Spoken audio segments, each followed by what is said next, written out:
बूढ़े गिद्ध ने बताया कि पता नहीं क्यों बुढ़ापे में औलाद साथ छोड़ देती है। बुढ़ापा तो एक दिन सभी को आएगा। जो आज बालक है वह कल युवा बनेगा, परसों जवान होगा और आगे फिर बुढ़ापा स्वीकार करना ही पड़ेगा। चाहे कुछ भी कर लो, इसमें किसी की भी नहीं सुनी जाएगी। ऐसा नहीं है कि कोई व्यक्ति अधिक धनवान है तो वो कुछ रिश्वत दे देगा तो बुढ़ापा उस पर असर नहीं करेगा। और ऐसा भी नहीं है कि कोई बड़ा बहादुर है, लोग उससे डरते हैं तो बुढ़ापा भी उसके डर से उसके पास नहीं आएगा। चाहे कोई ज्ञानी हो, धनी हो, बली हो या गुणी हो, सबके सारे के सारे हुनर धरे के धरे रह जाएंगे जब बुढ़ापा आपके ऊपर आएगा तब। तो आइए जानते हैं औलाद बुढ़ापे में साथ क्यों छोड़ देती है। इस बात को समझने के लिए हमें इस कहानी को ध्यान से सुनना चाहिए। किसी जंगल में एक बड़ा भारी बरगद का वृक्ष था। उस वृक्ष पर हजारों तरह तरह के पक्षी दिन भर किलरव करते रहते थे, या यूं कहिए कि पूरे जंगल के पक्षी उस वट वृक्ष पर विश्राम करने के लिए जाते रहते थे। कुछ पक्षियों का तो वो वृक्ष स्थायी निवास स्थल था। उस वृक्ष पर रहकर पक्षी अपार आनंद की अनुभूति प्राप्त करते थे। कहते हैं, हम जब किसी स्थान पर या किसी व्यक्ति के साथ एक लंबे समय तक रहते हैं तो हमें उससे मोह हो जाता है। उसी तरह उस वृक्ष पर रहने वाले सभी पक्षियों को उस वट वृक्ष से मोह हो गया था। फिर एक दिन की बात है, जंगल में सूखा पड़ गया। कई वर्षों से पानी नहीं बरसा। जंगल के वृक्ष सूख सूख कर मुरझाने लगे। वो वट वृक्ष भी पानी न बरसाने के कारण सूखने लगा। समस्त पक्षी धीरे धीरे करके उस वृक्ष को छोड़कर जाने लगे। जब वो वृक्ष पूरी तरह से सूख गया, उसके पत्ते डालियां टूटकर नीचे गिरने लगे, तो उस वृक्ष पर रहने वाले सारे पक्षी उस वृक्ष को त्याग कर किसी दूसरे स्थान पर चले गए। केवल एक बूढ़ा गिद्ध उस वृक्ष पर अकेला बैठा रह गया। उसने देखा कि वृक्ष पर रहने वाले सारे पक्षी एक एक करके वहां से जा चुके हैं। कुछ पक्षियों ने उस बूढ़े गिद्ध से भी चलने को कहा, परंतु उसने जाने से मना कर दिया। बूढ़े गिद्ध ने सोचा कि मेरा जन्म इसी पेड़ पर हुआ है, इसी वृक्ष पर मैं खेल कूद कर बड़ा हुआ हूँ। मेरे जीवन के सारे सुख दुख मुझे इसी वट वृक्ष ने दिए हैं। आज जब इसके ऊपर विपत्ति आई है तो मैं इसे विपत्ति में छोड़कर अकेला कैसे चला जाऊं। इस वृक्ष ने मुझे पाल पोस कर बड़ा किया है, दुख सुख में मेरा साथ दिया है। मैं इस वृक्ष का ऋणी हूँ। मैं मर कर भी इस वृक्ष को छोड़कर नहीं जाऊंगा। वे लोग बड़े खुदगर्ज होते हैं जो अपने माँ बाप को बुढ़ापे में छोड़कर चले जाते हैं या परदेश में रहकर सुखपूर्वक जीवन यापन करते हैं। घर पर अपने वृद्धजनों को भूल जाते हैं। ऐसी संतान के लिए धिक्कार है जो अपने माँ बाप के बुढ़ापे का सहारा नहीं बनते।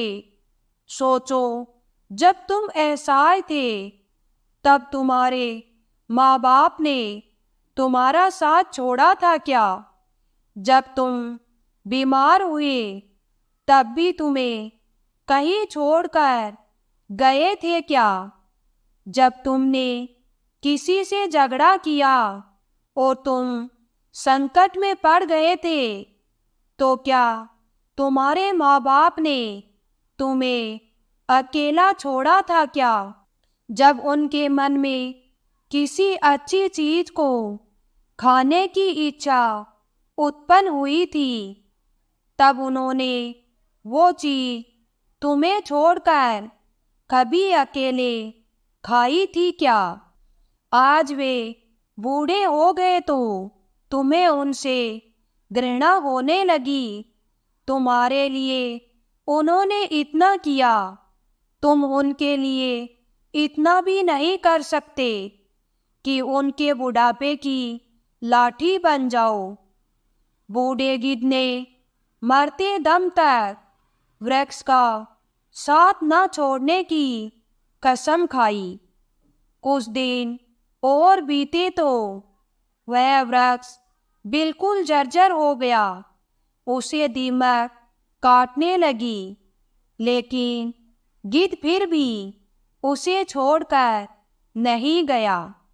दिन में थोड़ा इधर उधर घूमकर अपना भोजन जुटा लेता था और शाम होने पर उसी सूखे हुए वृक्ष पर आकर बैठ जाता था। इसी तरह से कई रोज बीत गए। जो पक्षी उसे छोड़कर दूसरे स्थान पर चले गए थे, उन्होंने सोचा कि गिद्ध काका अभी भी उसी सूखे वृक्ष पर बैठे रहते हैं। क्यों ना हम सब मिलकर उनके पास चले और उन्हें समझा बुझा कर अपने पास बुला लाएं। यही सोचकर कुछ पक्षी बूढ़े गिद्ध के पास गए और उन्हें अपने साथ चलने का आग्रह किया। कहने लगे, गिद्ध काका, तुम कहाँ इस सूखे हुए वृक्ष पर बैठे रहते हो? इस वृक्ष का जीवन खत्म हो चुका है। मरे के साथ में मरना कहाँ की समझदारी है? कहते हैं वही जीव का श्रेष्ठ है जिसमें धर्म की हानि न हो। वही देश श्रेष्ठ है जहाँ कुटुंब का पालन हो सके। यह वृक्ष बिल्कुल जर्जर हो गया है। दीमक इसी रात दिन गलाए जा रही है। किसी दिन हवा के तेज झोंके के साथ ही ये गिर जाएगा। फिर तुम कहाँ जाओगे? विद्वान लोग कहते हैं कि शत्रु, कर्जा, अग्नि, बीमारी, इन चारों को समय रहते दवा देनी चाहिए। जो इनसे अपना समाधान नहीं करता वो बेमौत मारा जाता है। ठीक इसी प्रकार तुम्हें भी इस वृक्ष को छोड़कर किसी खुशहाल स्थान पर अपना निवास बना लेना चाहिए। सारे पक्षियों के समझाने पर भी बूढ़ा गिद्ध उस वृक्ष को छोड़ने के लिए तैयार नहीं हुआ। कहने लगा, भाइयों, ये वृक्ष मेरे माँ बाप के समान है।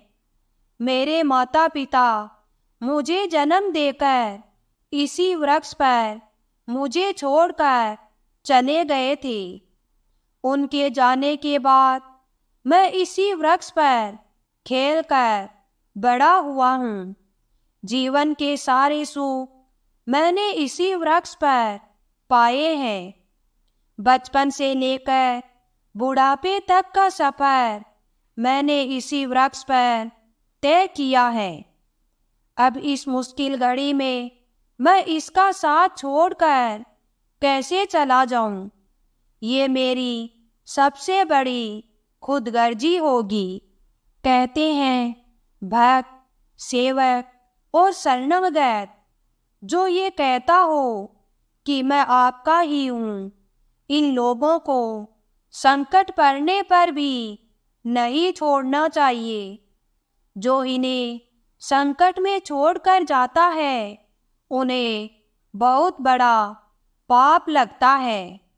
और जिसने अपना पालन पोषण किया हो, दुख सुख में साथ ना छोड़ा हो, ऐसे माता पिता को छोड़ना है तो वो जघन्य अपराध का बागी होता है। उन संतानों को कभी मनुष्य की योनि में जन्म नहीं मिलता। गिद्ध ने कहा, मैं अपनी मृत्यु तक यहीं रहूंगा, आप लोग जाइए यहाँ से। गिद्ध की बात सुनकर सारे पक्षी निराश हो जाते हैं और वे लौटकर वापस चले जाते हैं। कुछ कुछ तो कहने लगे, भैया इस बूढ़े गिद्ध के साथ साथ इसकी बुद्धि भी सटिया गई है, इसलिए उसे हमारा समझाना अच्छा नहीं लगता। लेकिन अगले दिन कुछ पक्षी उसे फिर समझाने के लिए आए, लेकिन गिद्ध ने जाने से फिर मना कर दिया।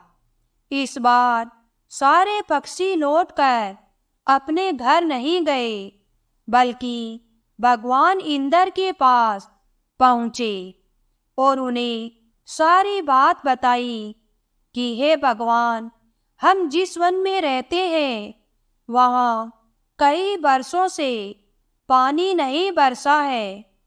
पूरा जंगल पानी से सुन्ने हैं, पेड़ पौधे सब सूख चुके हैं। जंगल के सभी जीव जंतु जंगल छोड़कर दूसरे स्थान पर चले गए हैं। पर दुख की बात यह है कि जिस बरगद पर हम लोग रहते थे, उसी बरगद पर एक बूढ़ा गिद्ध भी रहता था और उस बरगद पर वह बूढ़ा गिद्ध अभी भी रहता है। हम लोग तो चले आए, पर वो गिद्ध उस बरगद को छोड़कर कहीं नहीं जाना चाहता। वृक्ष सूखकर जंजर हो चुका है, वो कभी भी गिर सकता है। हम लोग भी समझाने गए थे, पर वो फिर भी उस वृक्ष को छोड़ने के लिए तैयार नहीं हुए। वो कह रहे थे कि मरते दम तक मैं इस वृक्ष का साथ नहीं छोड़ूंगा। इसलिए हे भगवान, आप स्वयं चलकर उन्हें समझा दीजिए, शायद वो आपका कहना मान जाएं। पक्षियों के निवेदन को भगवान इंद्र ने स्वीकार कर लिया और इंद्रदेव उन पक्षियों के साथ उस वन में जाकर उस बूढ़े गिद्ध को समझाने लगते हैं कि हे गिद्धराज, मैं देवराज इंद्र तुम्हें समझाने आया हूँ। यह वृक्ष बहुत ही जर्जर स्थिति में पहुँच गया है। इसकी डालियाँ सूख कर गल चुकी हैं। इस पर छाया के लिए एक भी सूखा पत्ता भी नहीं बचा है और आप भी बहुत बूढ़े हो चुके हो। किसी दिन ये वृक्ष गिर गया तो आपकी मृत्यु हो सकती है। इसलिए इस वृक्ष को छोड़कर किसी सुरक्षित स्थान पर चले जाइए। भगवान इंद्र की बात सुनकर बूढ़ा गिद्ध कहने लगा, हे भगवान, एक बात बताओ, जब मेरा जन्म हुआ था तो मेरे माता पिता मुझे इसी वृक्ष पर छोड़कर स्वर्ग सिधार गए थे। मैं जब ऐसा था तो मुझे इसी वृक्ष ने पाल पोस कर बड़ा किया। मैं इसी पर खेला कूदा, इसी पर रहकर सारे सुख उठाए हैं। इसी वृक्ष पर रहते हुए मैं बूढ़ा हो गया। मेरा पूरा जीवन इसी वृक्ष की छांव में बीता है। आज जब इस वृक्ष पर विपत्ति आ गई तो मैं इसे छोड़कर कैसे चला जाऊं? अक्सर लोग यही करते हैं कि विपत्ति आने पर गरीबी में वे अपने हितैषियों का, अपने बंद बंधुओं का साथ छोड़कर चले जाते हैं। मैं उन मतलबी लोगों की तरह नहीं हूँ। मैं मरते दम तक, आखिरी सांस तक अपने माता पिता के तुल्य इस वृक्ष का साथ निभाऊंगा। गिद्ध का ऐसा अद्भुत प्रेम देखकर भगवान इंद्र बहुत खुश हो जाते हैं और कहते हैं, गिद्धराज, मैं तुम्हें वरदान देना चाहता हूँ, बताओ तुम्हें क्या चाहिए।